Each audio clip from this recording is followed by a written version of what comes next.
Hi, everyone. Today, we're very fortunate to have Dr. Sol here in our studio to show us how he treats patients, actually. We met him a few years ago, and I found out that he sees 40 patients an hour.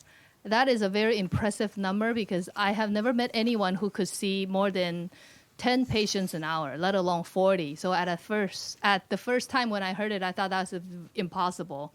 But it actually is true. So Dr. Sol is here today, and he tells us that for the first time when he sees a patient, every patient, he spends 30 minutes with them. And that's when he does his intake, figure out what's wrong, and treats the patient. And subsequently, he has his routine for treating the patient for follow-up visits. So let's take a look at what he does the first time when he first sees a patient. And the first tip that I got is because he sees so many patients a day, everything needs to be very efficient at the office. So him and his wife both manage and treat patients.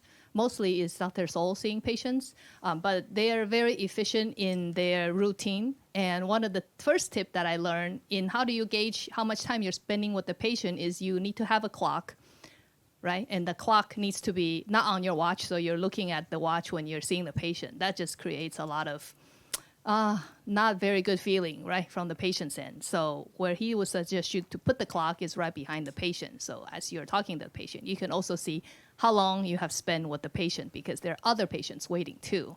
So if you are aspiring to have a busy practice, first you need to learn the how, and then you learn the efficiency. And here we have Dr. Sol. So I'll turn the camera over to him. I will do the translation. And today's case